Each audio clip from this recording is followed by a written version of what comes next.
Tears grew in Tetro's eyes. How brief a meeting! His father smiled. Long enough for you to know how much I love you.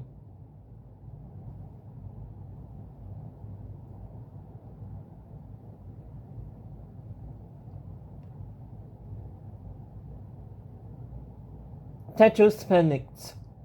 You can't go. Not after I found you. Please, Dad. You don't know the things I've done. The mess I've made. A snake sits on the throne. A snake that's your son. His voice cracked, his posture sinking like he was weighted down by a stone. I failed at your tests. I never became king. Not the king you wanted me to be. Sobs choked out of him. Only I didn't just fail the tests. I failed at Camelot. I failed at good. I failed at you.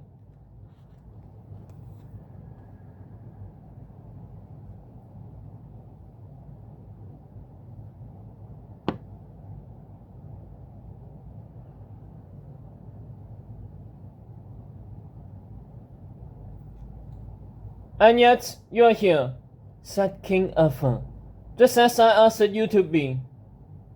Tetros lifted his wet eyes. You passed the test far greater than pulling a sword, said his father. A test that is only the beginning of many more. Tetros swallowed, barely able to speak. But what do I do? I need to know what to do. I need to know how to fix this. King Arthur reached out his hand. He put it to his son's heart, pressing firm and strong, its warmth filling Tetros' chest.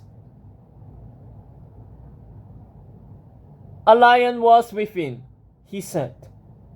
Tears slid down Tetros' cheeks. Don't leave me. I'm begging you. I can't do this alone. I can't.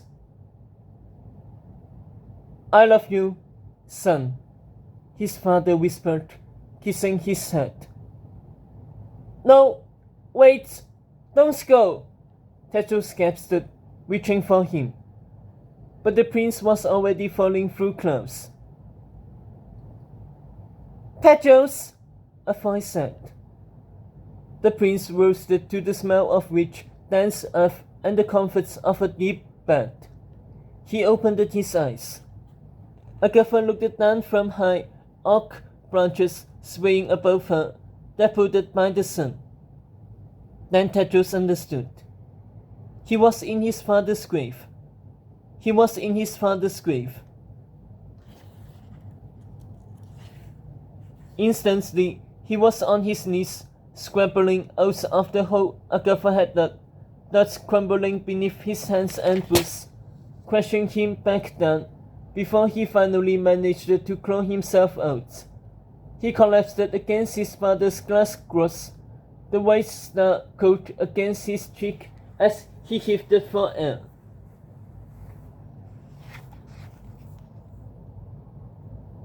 What happened?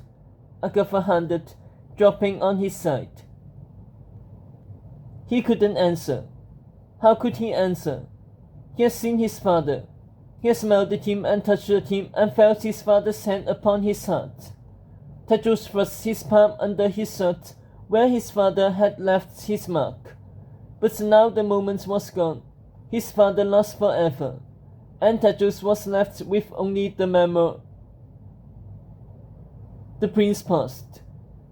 Beneath his shirt, something brushed against his hand, something that wasn't there before. Where were you? Agatha asked, her arm around him. Where did you go? The prince rose to his knees and pulled down his shirt. A lion locket hung around his neck, lit by a stream of sun. Agatha let go of him. But that's your father's.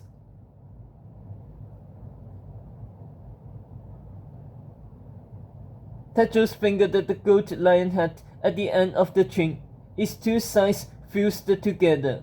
All those years as a child, he had tried to get it open, day after day, testing any trick he could think of, failing every time, until one day he didn't fail.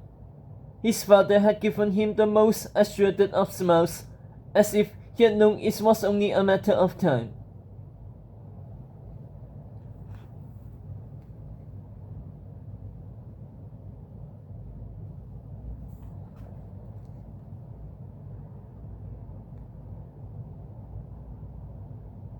Slowly, Arthurson slipped the lion's head onto his mouth like he had that day, a long time ago. I don't understand, Agatha pressed. He felt the gold magically soften, his teeth playing at the crease between the two sides at just the right angle, until the lockets popped open. Bit by bit, his tongue prodded the inside of its case, searching for something from his father, a note or a card or... His eyes froze. All that. He lifted it onto his tongue, tasting the cold, hard surface, severing the deep grooves along its side, holding it in place as he let the locket slip out of his mouth. Only 3 swans left, Hawk's voice echoed. All was his fault. Tedros?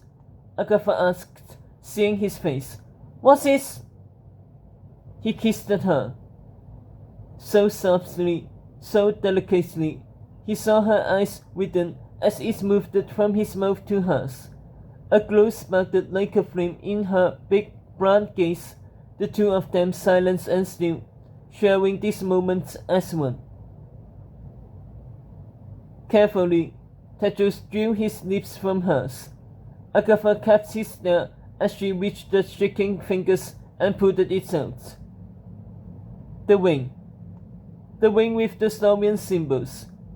The wings that had never been burnt, but instead gifted across time.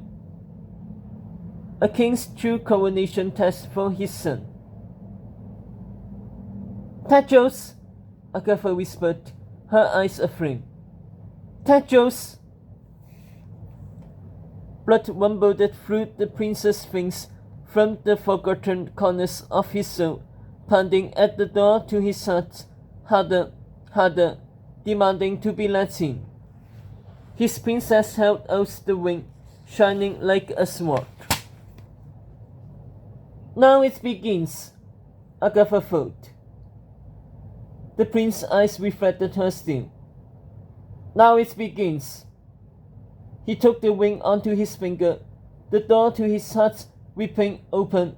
A lion awakened, a lion reborn, before Tedros clashed his teeth to the sky and unleashed a roar that shook heaven and earth.